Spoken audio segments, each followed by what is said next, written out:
Welcome back, everybody, to Shannon's Lumber Industry Update. This is episode 72, and I am really excited about this one. I have two guests on the show from a company called Cambium Carbon. That's cambium, as in the growth layer, that outer layer under the bark of a tree. Carbon, cambiumcarbon.com. They are saving the planet one urban tree at a time.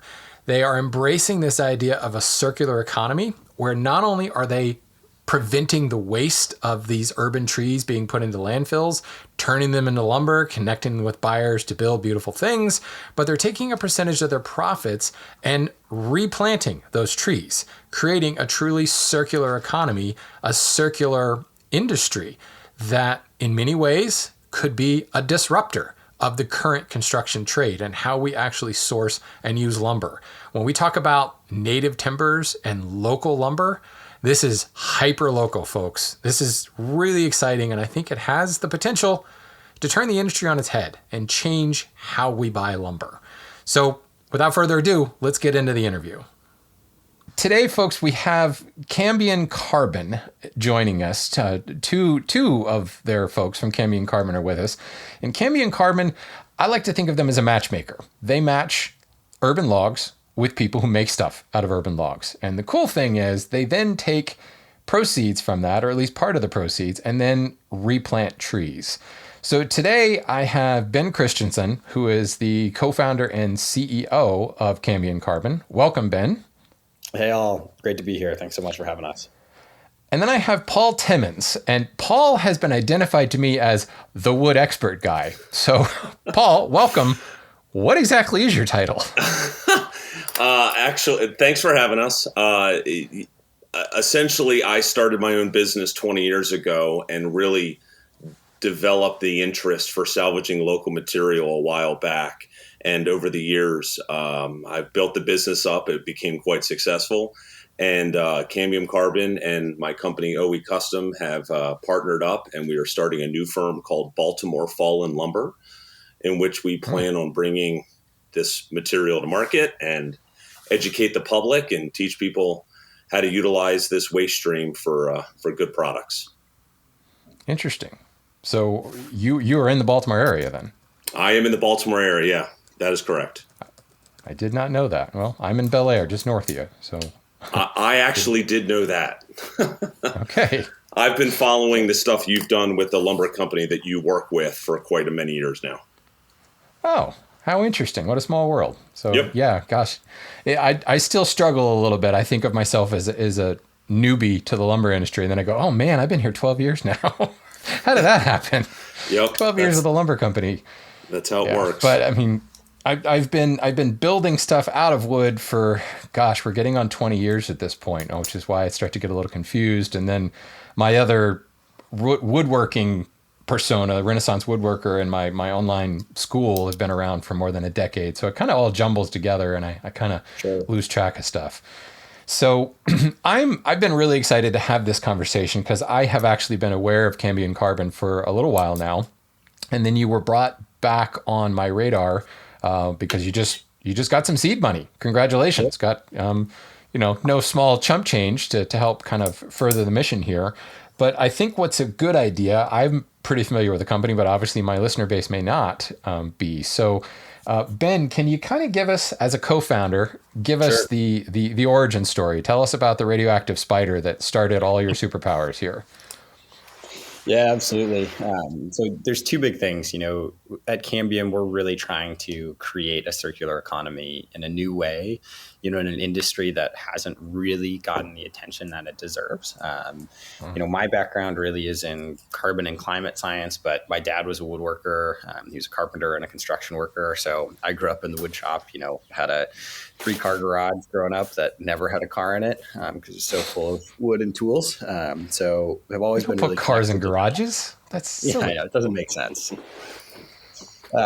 And so, we started to really help local wood products manufacturers connect to the national market and think about how we can really generate circular economies in cities. So what does that actually mean? So there's all of these trees, and Paul can talk more about this as well.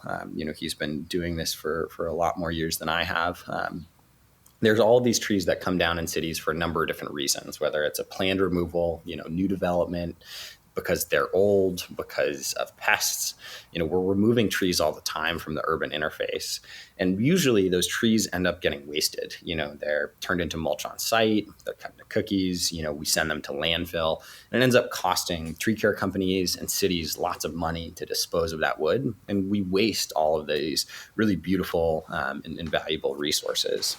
And so we are really creating a platform that can help connect that initial wood waste stream to local manufacturing, so to urban millers, folks who are already doing that primary processing and sawing, to secondary wood processors, craftsmen, folks who are doing larger production, and then aggregate that and connect it to the national market. And so we're really the platform that connects all of those different dots. And we can talk a little bit more about what that looks like. But if we can do that at scale, it's this huge opportunity to help create a new industry, a new source of wood products, and really transform how we think about purchasing wood, which is really exciting. Absolutely. Yes. One of the things that when I joined, went from garage woodworker to like the industry, you'd always heard this idea of buy 20% more, for that oops factor or whatever. But in the commercial sector, it's way more than 20%. So there's a massive amount of waste downstream of where you guys are talking, from the lumberyard into the job site already. So this industry as a whole, the construction trade as a whole, man, it's upsetting when you really start to look at it. And then when you start to go upstream and looking at the number of trees that just never get used for anything other than maybe mulch or worse in the ground, it really becomes very, very upsetting. I was saying to Ben before we started recording, I was out on a bike ride this morning, and knowing that I was going to have this call later, I suddenly just started seeing logs everywhere.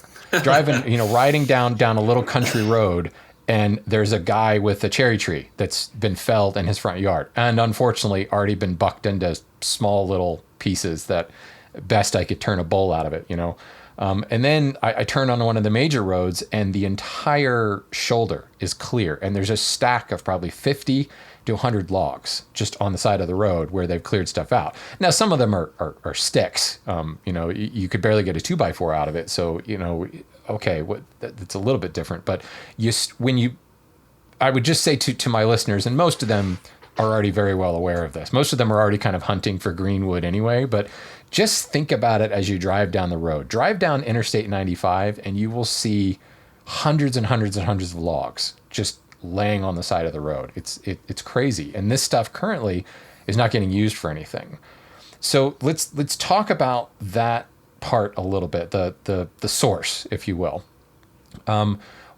What kind of, I guess from Cambium Carbon's perspective, what kind of qualifiers or limitations do you have on the lumber that you source? In other words, what's too small, too big? How do you separate the wheat from the chaff, if you will? When you drive by, like I just said, and I saw 100 logs stacked on the side of the road, do all of those go, or are all of those valuable? How do you make that determination? Yeah, absolutely. I'll just take the high level framing and then let Paul dive in in more detail there. At the high level, when you think about really addressing this problem at scale, it's about having a number of different use channels. There's, not all of those logs are going to be, ready, able to be sawed and milled and turned into, something high value or a durable wood product. Lots of those, are going to need to end up with other disposal channels. And what we want to build longer term is the most sustainable way across all of those different, pieces of disposal. And as you were highlighting, there's waste at all parts here, in the processing, at the job site, and actually tying all of that together and creating these really strong disposal channels is what we're after. But Paul, if you want to take and dive in a little bit more when you think about, the 100 logs on the side of the highway, what are you thinking about there? Right. Yeah. In terms of producing quality lumber, not every tree is going to produce that material. Sure. It actually, in your last podcast, you spoke about species use and application, which is something that I've been preaching for years.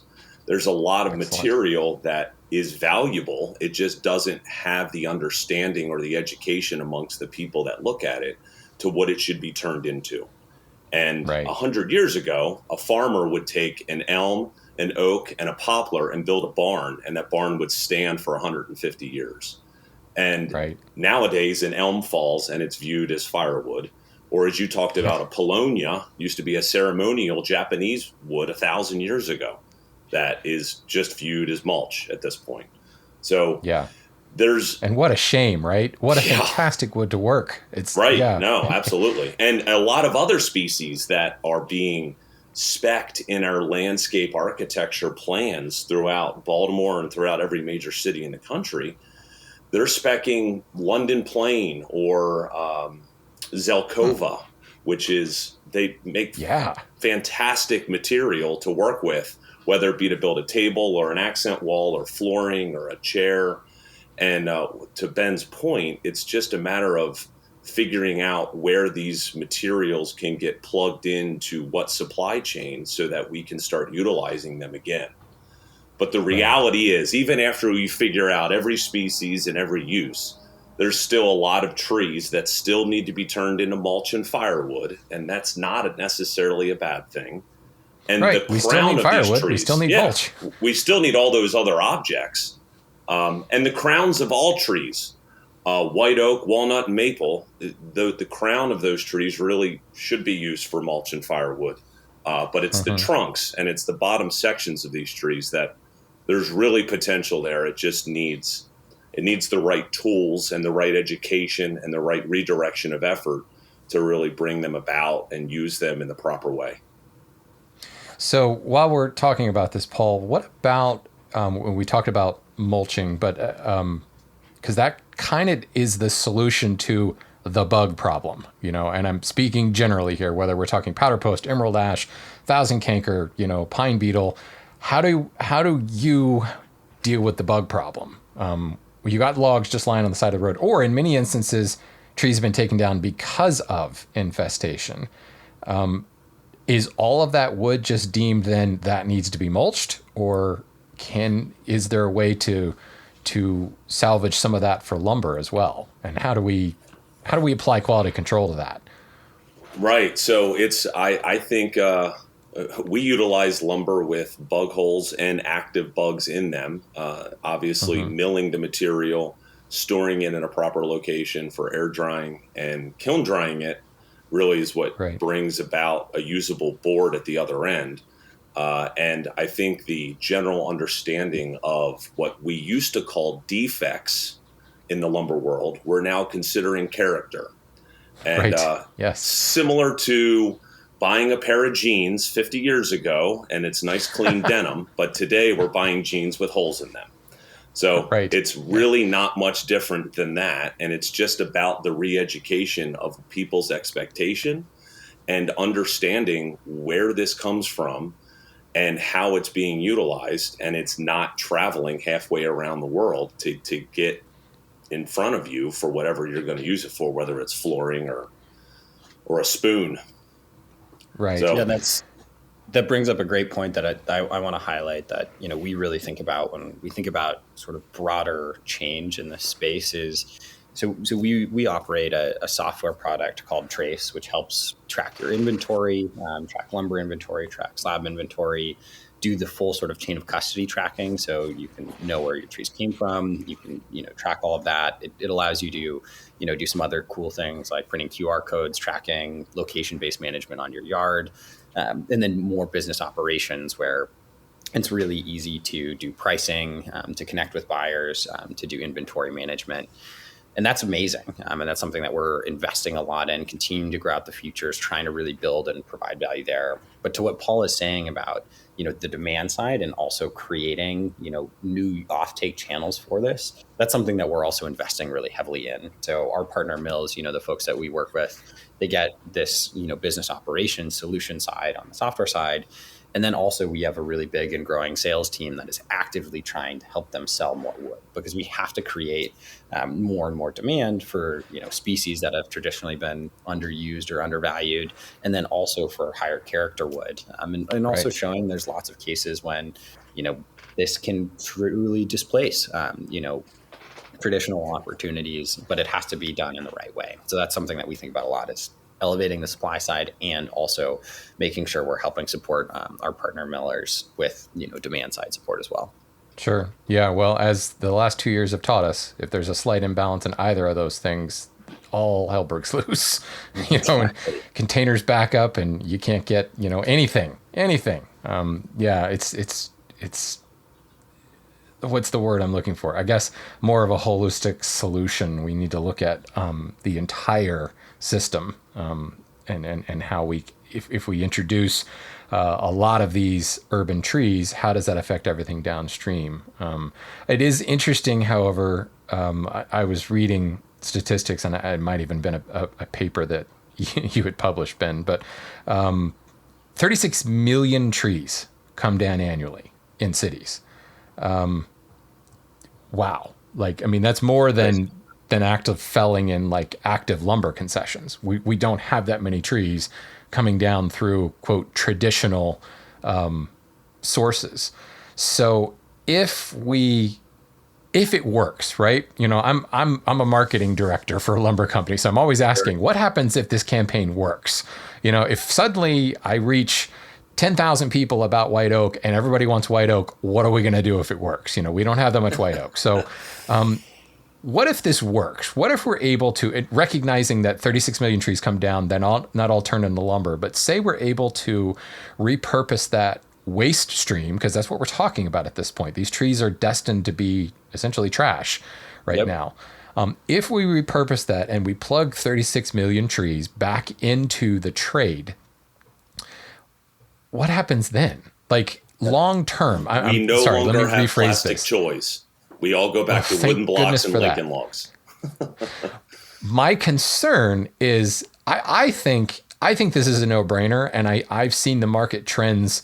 Paul just said it. We like character in our wood. I'm gonna put a pin in that, because there's some stubborn marketplace stuff that's going to not like, for sure, character. Of course, but if we see this demand, we generate the demand for the urban lumber, and we're able to fill the demand for urban lumber.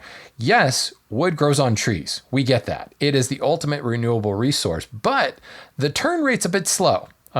It doesn't just grow in a year. It's not hemp. So long-term studies, sustainability of this trade, has anybody looked at that? And in your partnering with cities at the beginning of this circular economy, are you encouraging essentially urban silviculture in the replacement of these trees? And I know I'm jumping to the end of the line here, the replacement, but just what happens? Suddenly, we're going to see a lot of people real excited about this lumber, and they're going to snatch up that lumber real quick. And how are we going to replace it? Yeah, so I think it's a really good question. I think there's two big parts of that. The first is making sure that when we think about creating both the infrastructure to start processing more and more of this wood and getting more traditional lumber yards to start incorporating it and seeing the value in it, we also want to be very, very aware of the incentives that we're creating. And this is why something that we're spending a lot of time on is making sure that we're not creating an incentive where we start harvesting trees that we wouldn't have already. And that's really, really important. Point. And there's a number of ways we can do that, particularly through our software and, through this ability to know exactly where every tree came from. And that type of data is what we're going to really use and really push to make sure that we don't create those perverse incentives.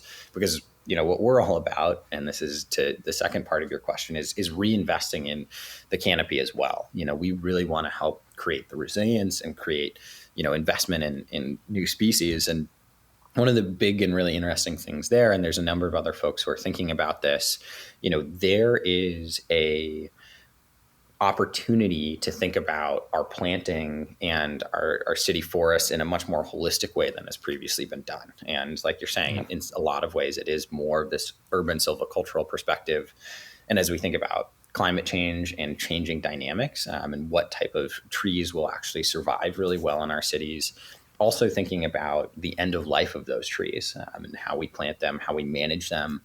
Can we create it so that, hey, actually we can really reuse this wood at scale? And so we're working on that. And part of our work is really working with municipalities and cities to help create this, to help invest in it, to help think about policies that can facilitate this reuse, procurement, a number of different things there. And that's why, we take a really holistic view and try to enable this economy in much bigger ways across, every city that we work in.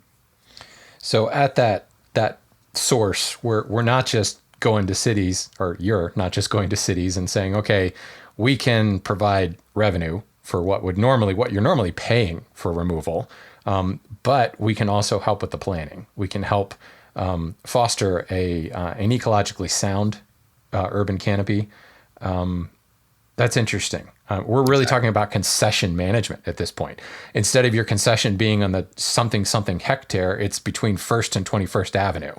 Exactly. That's fascinating. That's really exciting. It's not much different than a farmer planning out his crop schedule. It's right. Just our crop schedule is 35 to 70 years. Yeah. Well, actually, I'm glad you said that, because that was one of my next questions. One of the reasons some of these 36 million trees are coming down is end of life. And I think there's this perception that all trees are sequoias and they all live thousands of years. And It's just not true. I live in a house that was built in 1966, and I happen to know that it was, I think, the third house built in this subdivision. My next door neighbor, who unfortunately has since passed, told me when she bought the house, they bought it because of the sycamore that's in the back corner of the lot. Technically, it's on my property, but it's a huge sycamore. So the canopy spreads across 4 different properties. That's and awesome. She told me when she bought the house in 66, the tree looked about as big as it does now. So that's an old tree. That's an old sycamore. And it terrifies me because I love it. I mean, it's shade all summer long, but that tree is getting old, and it's coming to an end of its life. And it actually has a strain of anthrax, which I'm told, an arborist has told me, the tree's not going to fall over. It just is a royal pain when it comes to raking leaves, because it doesn't drop its leaves until like January. So you rake up all the leaves and then you got to do it again when there's snow on the ground. But it's one of those things where there is this perception that we're going to plant trees in the cities and they won't be available for 300 years. So what do you see as the average lifespan of an urban tree? Obviously, that's going to vary dramatically, but... Yeah, as you know, it depends. Somewhere between 60 and 100 years. If you are discounting the difficulty in those first 5 years, right? If you're assuming like, hey, this tree is actually going to survive its initial planting, then you see somewhere in that lifespan. If you include that initial data, it drags that number down a lot. Sure. Well, and I think that's why historically you see so much planting being done with species that grow very aggressively in those first couple of years. They grow big fast. And that's why you see so many softwoods being planted, because they're weeds. I mean, they sprout like unbelievably fast. But then you end up with this, total monoculture system where there's just nothing but pine trees floating around. Or, we do see a lot of maples. Maple is a ridiculously hardy tree. I mean, sure. A couple episodes ago, I quoted the band Rush.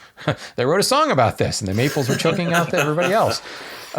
So, if Neil Peart says it's so, it must be so. But this is, I would love to see, Paul, you said a magic word earlier, Zelkova. Love that species of wood. Speaking of Japanese, like ornamental woods, to see those types of species and greater diversity of species, I think it has to be in the long run better for just the environment. But also I would think, if we are thinking of this as a concession, as a product, it would be a more valuable product in the long run. Am I right? Yeah. Yeah, absolutely. I think so.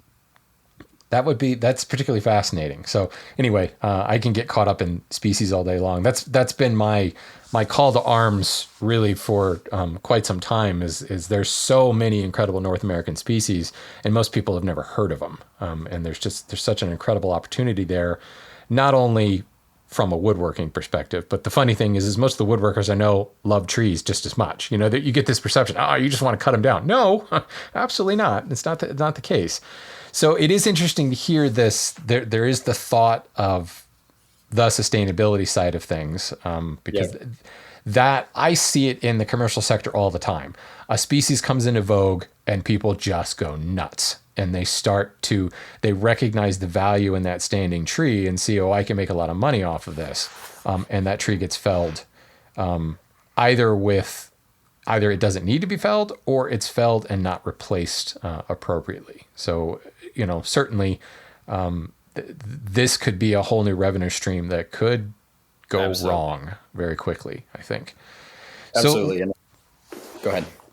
No, I was going to shift. If you have something else to say on that point, go for it. Yeah, I was just gonna add that, when you think about the sustainability and the messaging on it, this is something that we're really focused on as well, and is such a unique opportunity is to educate, folks who are sort of the end of use consumer, people who don't think about wood, who don't really know species and think about the different dynamics there, about what is happening and how this connects to them in their cities that they care about, and then also how this reinvests in new trees. And so that's one of the big things is whenever we produce a product or do an install, we are also taking 15% of our profits and putting them directly back into local urban planting, thinking about all those dynamics we just discussed.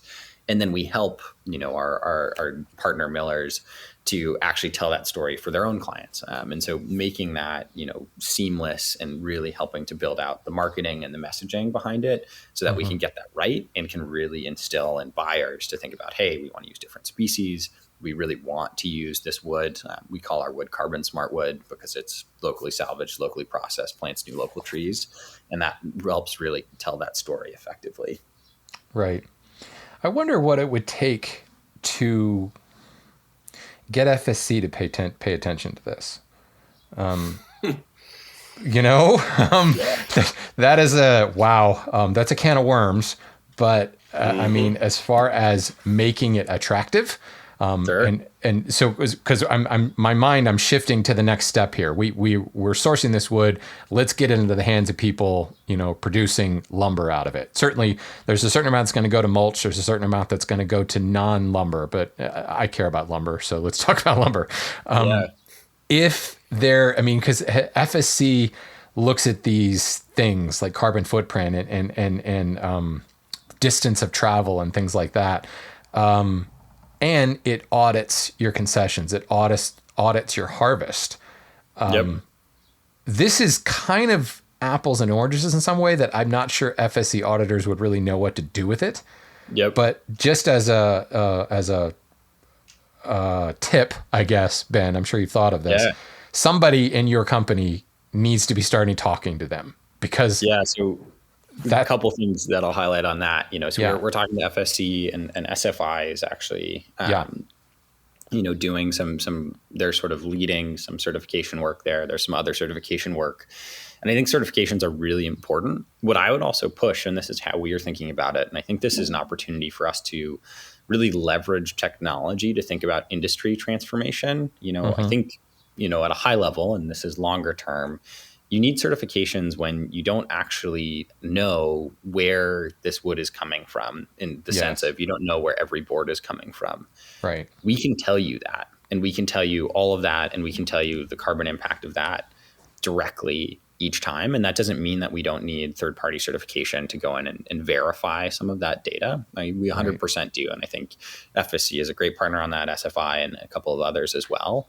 But longer term, I think it's this interesting shift, within the wood space and in others as well, where, if we can have real local high fidelity data on what's happening and where exactly this is coming, who is touching it through each step of the process, and we can pass that information on to the consumer, then there's less of a need for sort of these large third body certifiers. And I think that's something that we want to move towards. But you have to see both sides, right? Again, you have to build the infrastructure on the supply side to make it trusted.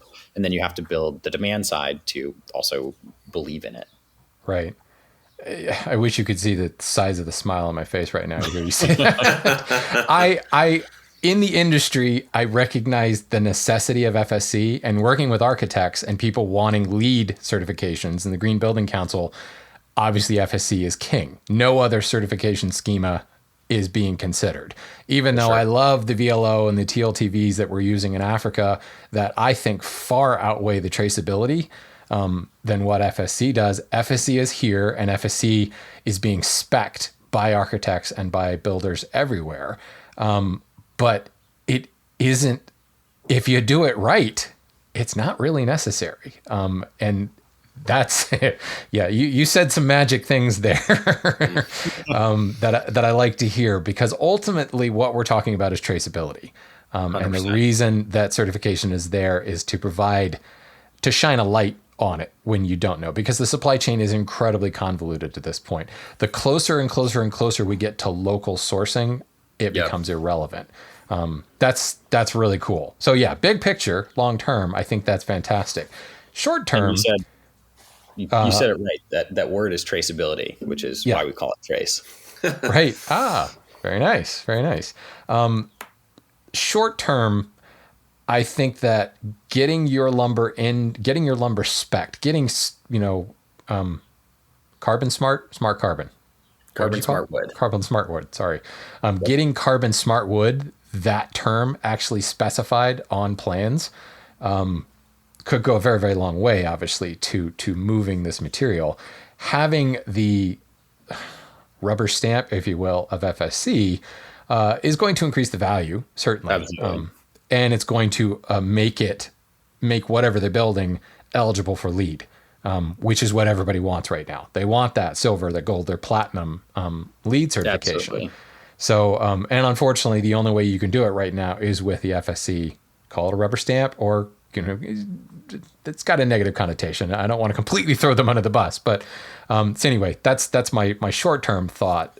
That could certainly help that. But yeah, long-term, it's great to hear that it's almost irrelevant. I like it. Yeah. So let's talk about, we've got this material. Let's get it into the hands of people making lumber.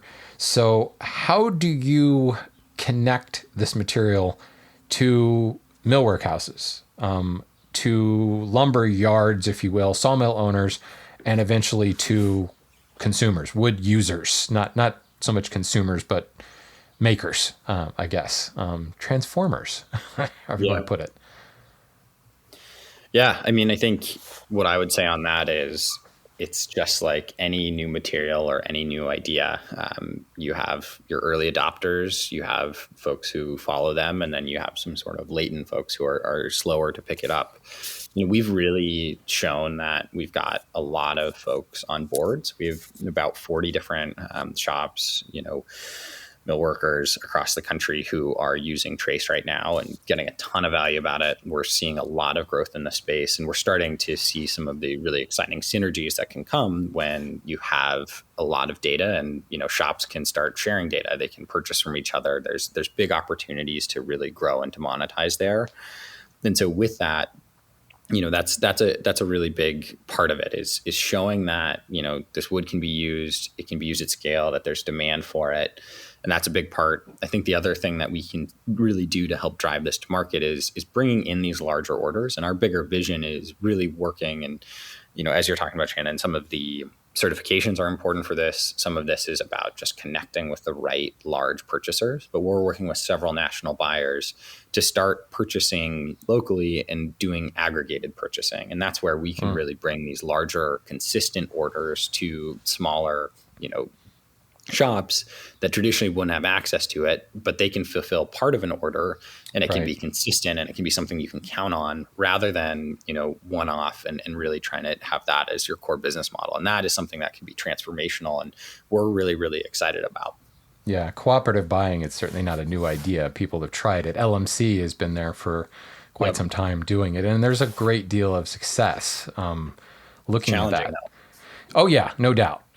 Everybody's got their own sandbox they want to play in. So let's talk about Trace. Trace is a SaaS, or software as a service model. We're in a subscription economy here, so why not? You've got the ability for like an individual craftsperson to pay a small monthly fee and have access to this. And then you've got different scales from like, I think it's limited based on like the number of slabs that you can list or whatever, all the way up to really like an enterprise level. So for sawmill owners that are listening to this right now, I would urge you to go to cambiumcarbon.com and check out their Trace product. But you're talking about almost networking.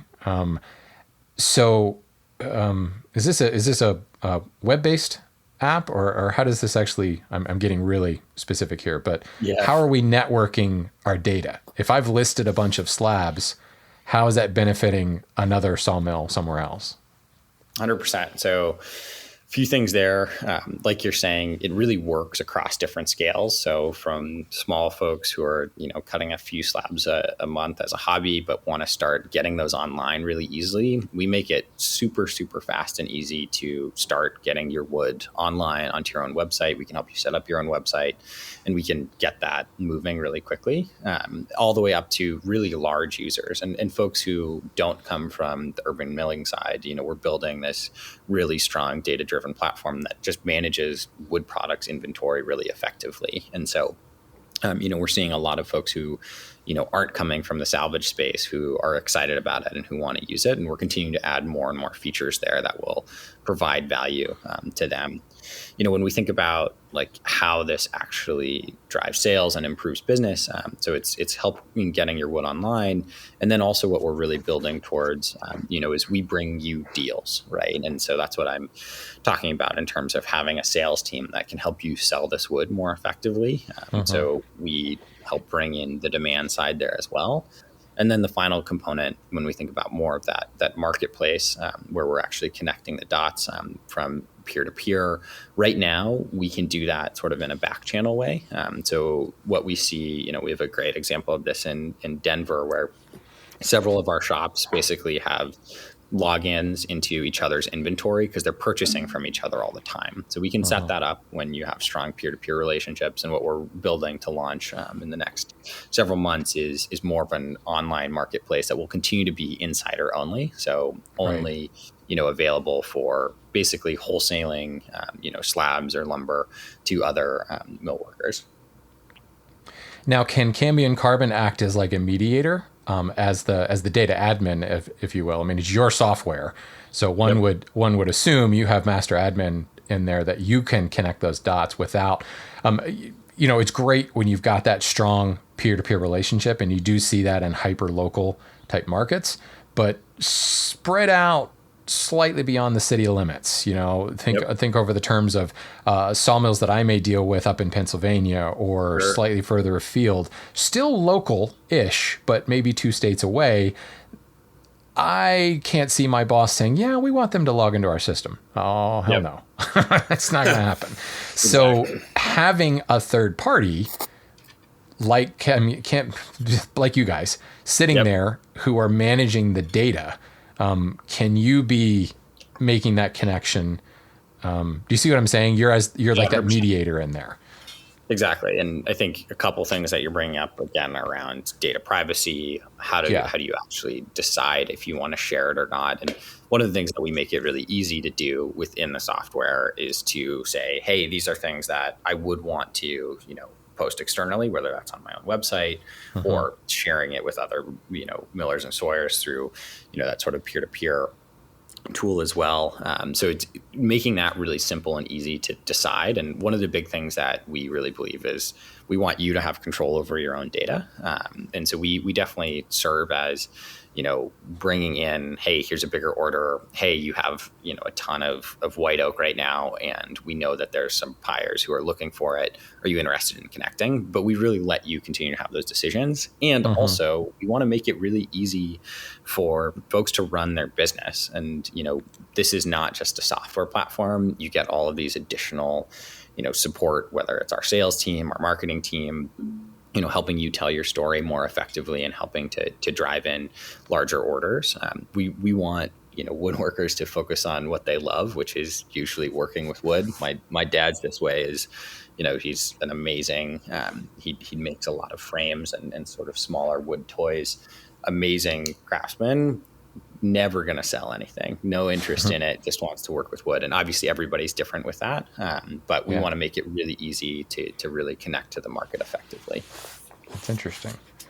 Yeah, there's a lot of potential there, but there's also a lot of potential for things to go horribly wrong, right? I mean, data privacy is something we all need to be concerned about.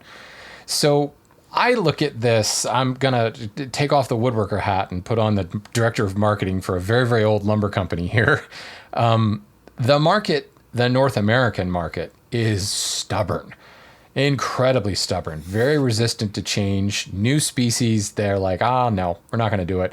When genuine mahogany was CITES listed in 2008, I think, the number of years that went by before some of our genuine mahogany users finally switched to something like Sapele or Udali was shocking. To the point where they were dramatically reducing their product lines because they refused to switch away from genuine mahogany. And clear line in the sand as to why genuine mahogany was CITES listed. There's a lot of reasons, even if you don't care about the environmental thing, which how could you, when you go down to like a global export of 9 containers from, I can't remember what it was before CITES. It was much, much more than 9 containers. I can tell you that much. Hundreds of containers down to 9 containers. How do you not shift away from it? And there were so many people with, humming a tune with fingers in their ears.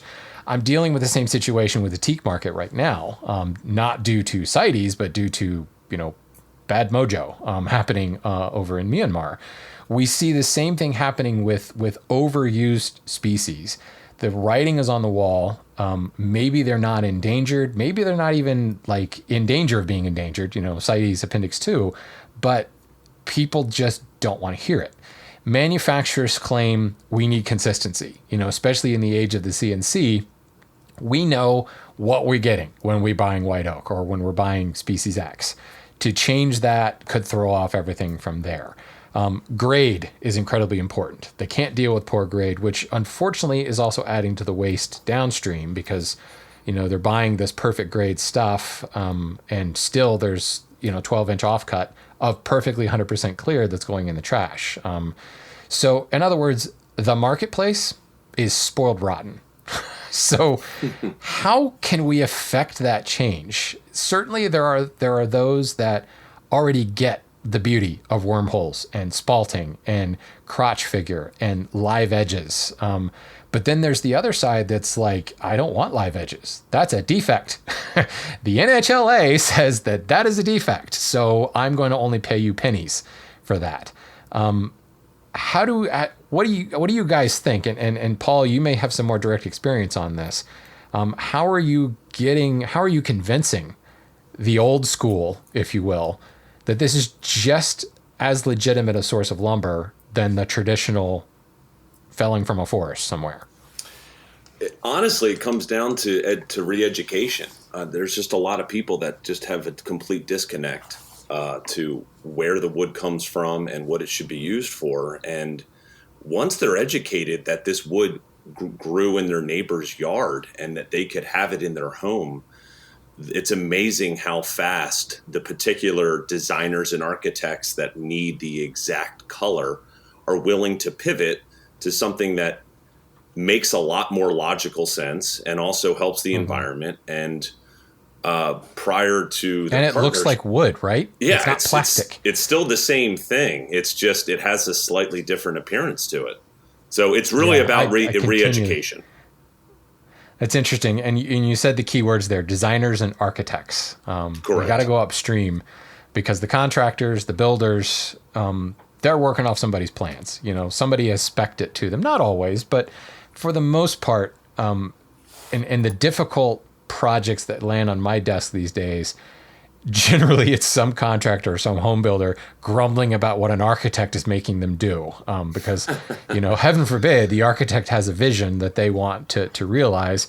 And in many instances, as I've been meeting with architects, and we do lunch and learn type meetings with them quite often, it's not about species. It's funny. It's almost like color swatches. It's color. Yeah. It's only color. You put that little swatch of paint on the wall and step back and look at it.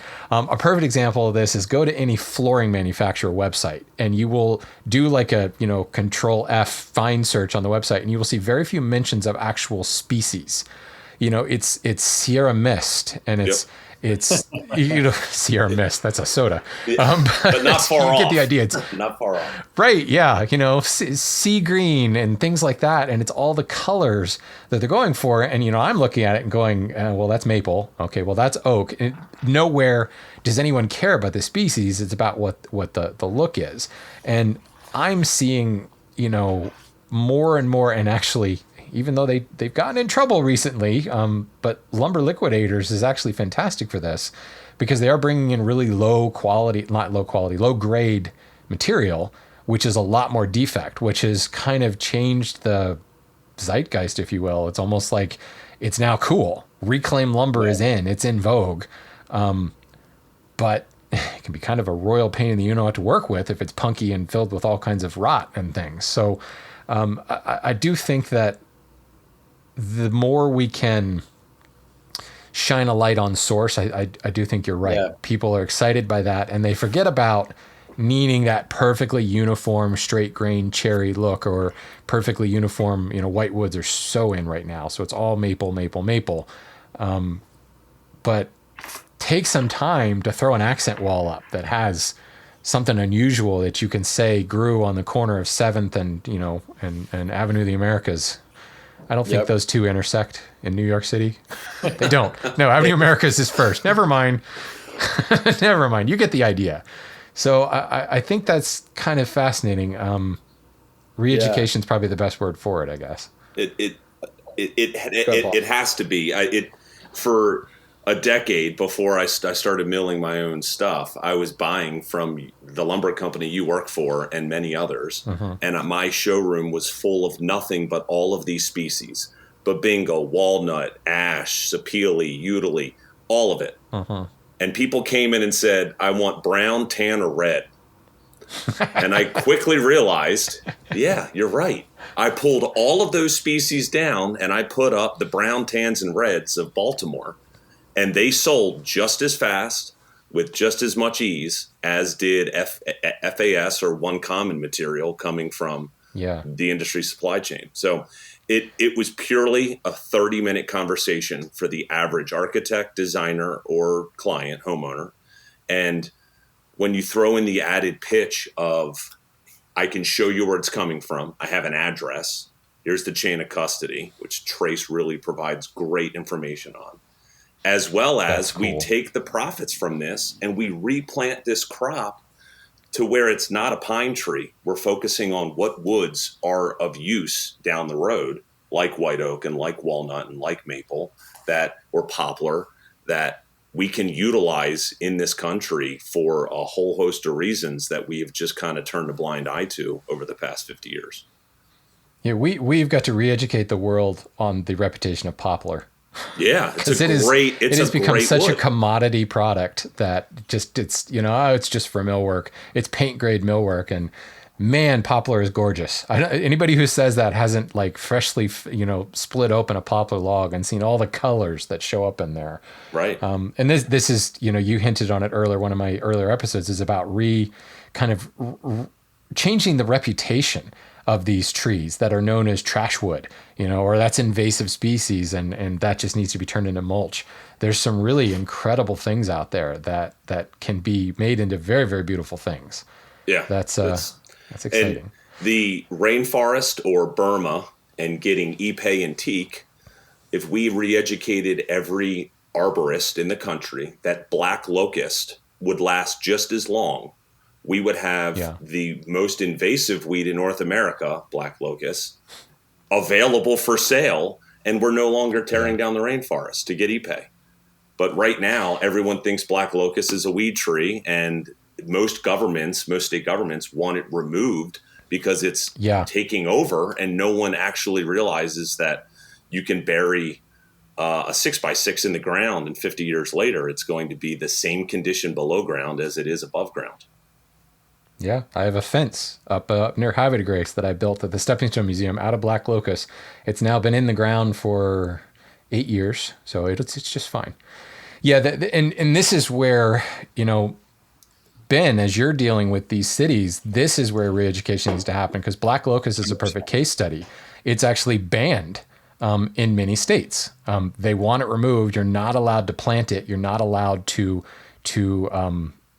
grow it as a lumber producing material because it's viewed as invasive and somewhat parasitic. So I mean, there are biological reasons to be worried about that, but Sure. I think that re-education at that level could help. When we were talking earlier about planning your canopy, planning down to the species, we see a huge demand for decking. Obviously, decking is huge in North America, and it's being filled by pressure-treated lumber, or it's being filled by exotics, or the composites are coming in a big bad way. And they've certainly figured out the recipe a little bit better than it was 10, 15 years ago, but it is still a byproduct of the petroleum industry, folks. Yes, it's recycled, but it's plastic. To an end. It will never go away. Right. So I think that's where long term, when we talk about the sustainability of this model, this circular model, not only sustainability, but the fine tuning in order to optimize that resource. Not only are we now using more of the resource, but we're optimizing that resource regionally or based upon market demands. That to me sounds like big data analytics helping to guide our forest canopy and, saving the planet one urban log at a time. What that really comes down to. That's pretty cool. So 100%. let's close this out by closing the loop. Pardon the pun. You take a percentage of your profits, and your profits are not only from your software as a service, but you're actually selling. You're selling products on your website, and I'm guessing there's also some consulting and exchange of money anywhere along the way. You don't need to lay out your business model here, but a percentage of your profits is going back into replanting. So tell me a little bit more about this, because replanting, it's a nice thing to say. And you see a lot of companies who are like, oh yeah, $1 of this profit. I used to work for Eddie Bauer in college, and we ran a whole thing where if you add $1 to your sale, we will plant a tree and Eddie Bauer will match it 1 for 1. Well, what Eddie Bauer was doing was buying seedlings and selling them to a pulp manufacturer. So, granted, things were planted. And I don't want to necessarily throw that corporation under the bus because we're talking a long time ago. Sure. They knew, but, they were essentially funding the international paper companies, what they were doing. They were subsidizing IP by selling pulp trees to them. Yeah. So how do you navigate and make your replanting make an impact? How do you 100%. Make it good replanting? Yeah, that's something that we focus a lot on, and I have spent a lot of time and a lot of background in is, thinking about tree planting. It's a really big climate solution. When we think about nature-based solutions, it's one of the biggest. So it's really important. It also has really come onto the scene, especially in the last 5 years, as something that is really flashy and a lot of people are trying to get involved in. And, what we really focus on is, there are several different types of planting. There's active, where you're going out into rural areas that have been degraded and you're doing new planting. There's where you're actively planting within, an existing forest. And then there's more of this urban forest planting. And we really focus on planting within cities. And the way that that is done really well is by having good partners. So we really focus on planting with communities and with community partners where they're thinking about several things. The first is tree equity. So thinking about, can we help give access to all the benefits of urban trees, cleaner air and water and everything that trees do to help shade and cool our cities, to people who have traditionally been left out of that. So working with communities that have, don't have canopy coverage is a really important piece. But then you think about, how do you do that really well? Well, it's hard to be in a tree in a city. You need to have the support. You need to make sure that you are going to get the right amount of water, that you're going to survive those first few years, and that you're going to be taken care of, and that communities aren't going to just be burdened with, hey, now you have all of these new trees, figure out how to plant them. And so really the way we do that is by prioritizing and spending a lot of time really vetting and working with our community partners to make sure that every tree we plant is really high impact, that we're really setting it up to survive, and that we're doing that in a way that is connecting and telling that story and connecting people who are close to that community back with that reinvestment. And I think at the end of the day, that connection, whether that's to the wood or whether that's to the new trees in your community, is really, really important. And we have so many physical goods in our lives, and so few of them we actually feel any connection to. And that's something that we want to transform through and through. That's fascinating. Well, I could say it seems like you've figured this out. Every stage of this, there's a lot of thought into this. And at the, my initial reactions to looking at this plan, I don't think it's a new idea, but a lot of people just have not done it well, or kind of given it lip service. Like the whole replanting thing is there's not a lot of thought into that. The whole idea of reclaiming urban lumber is not a new idea, but is it scalable? And there definitely seems to be that. Well, you've used the word scalable multiple times. It seems to be kind of a watchword for your entire business model, which is really exciting to see. So to be honest, coming from the commercial lumber trade, I can look at Cambium Carbon and see they're a bit of a threat. They're a disruptor. But after this conversation, I don't agree with that anymore. I think you guys are a disruptor in a good way, because I think the industry as a whole needs to be disrupted. I think that there's some change that needs to happen. I've talked about this from a shift from exotic to domestic.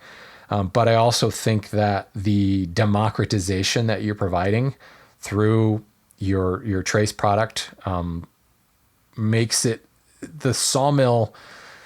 There's so many of them now. These little guys with wood misers and log kings and things like that are producing really an unknown resource.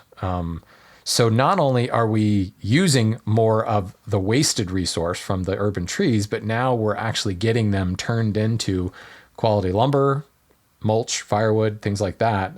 You're certainly employing more folks along the way, which is also a nice thing there. So, what's the problem?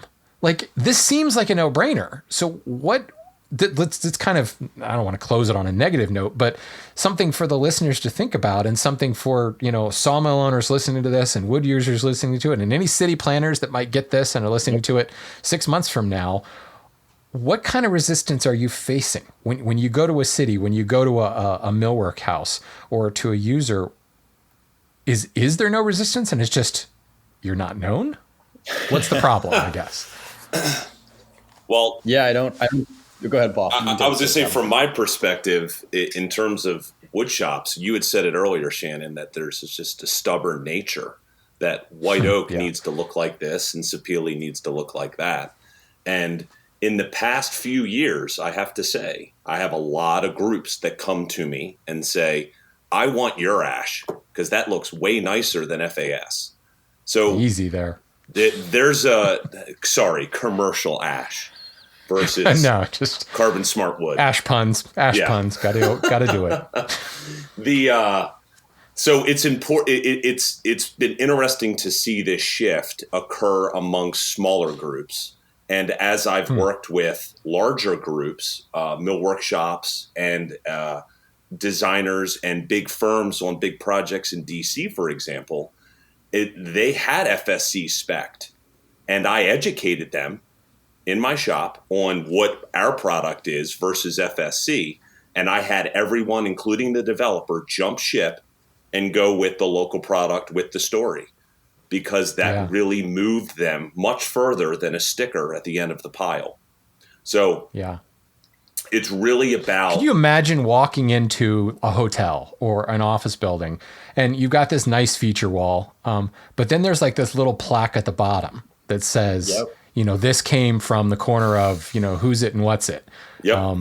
This tree threw a shade over this house, and you have a picture of the house. I mean, that's the stuff that gets people really exciting. And then that, so much more than a LEED certification, frankly. That's really cool. That's exactly what National Geographic did. They came to me with all the buyers reps and all the different owners and people involved. And they said, can you explain to me why we should buy this red elm from you versus buying FSC? And I showed them the Hopkins property where the tree stood. I showed them the history of when the tree was planted. I showed them the history of when it was milled, how we dried it. And by the end of that 45-minute meeting, National Geographic jumped ship on FSC and bought local. So it really does work that way. And it just needs to be talked about more. And the key in the education is truth. And that's where I really want to end. What I have to say about it is that the lumber industry is riddled with old farmers' wise tales. And there's actual truth in what lumber can do for our society and for the world. And it's rooted in old information that has been written about and talked about over and over again.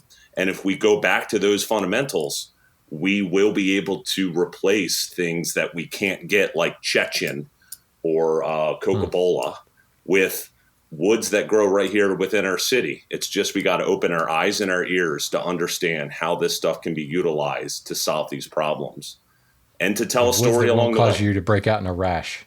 Yeah, right. Exactly. I love Coca-Cola, but the stuff makes my skin literally crawl. Right. Yeah. Right. Yeah, I think that's a great, point to really emphasize. And what I would say, at the end of this is, I think two things. One, Shannon, as you're highlighting, having that plaque, being able to tell that story, Paul, as you're talking about, that is really transformational. And that's what we want to make really easy. We make it really easy to print out a QR code and be able to show, hey, this is where the tree came from. This is the story. And then that's something that you can laser engrave on your plaque, and that your, users and the people who experience this wood can really dive into.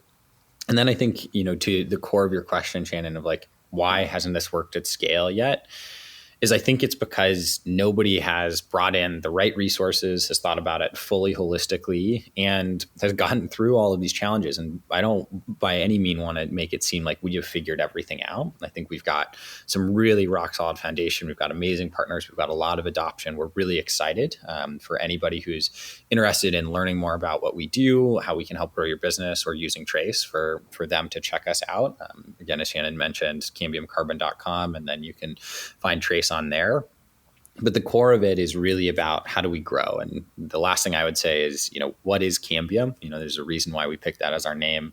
It's the growth layer of the tree, right? It grows outward. It helps local and, communities grow in bigger ways and helps economies grow. And that's what we're really about. And then it also, in a tree, it connects the nutrient exchange from the roots to the leaves. And that's something that's really important as well, is we want to connect across scales and really serve as the platform that helps fit in between all of these gaps that haven't traditionally been there, and creating and switching this economy from one that's, thought about of scarcity. And that's often how it is in the urban wood spaces. Folks are a little bit protective and, a little bit closed, to one of abundance, where we really have the data, we have the information, and we have both the supply and the demand to really build a new economy that can be transformational in all the ways that we want. So really, that's what I would end on.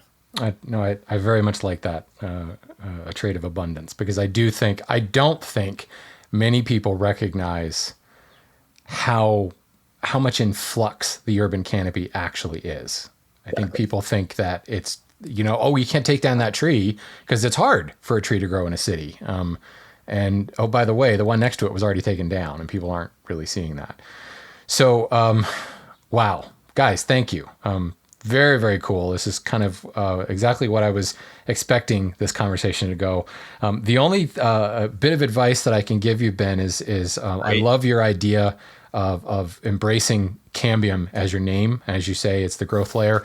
I expect to start seeing your job titles change within the company. Things like director of medullary operations, pore structure management. Really get geeky on this and embrace your botany. Yeah, great. You need more of that, and because if nothing else, that will start conversations. When your sales team sits down and they hand them a card and says, director of Paracnima development or something like that. I don't even know how to pronounce that. I've always written that word. I have no idea how to pronounce that. But yeah, that's the tip right there. That will start conversations. That's a great tip. So. Yeah, we'll take that one to heart immediately.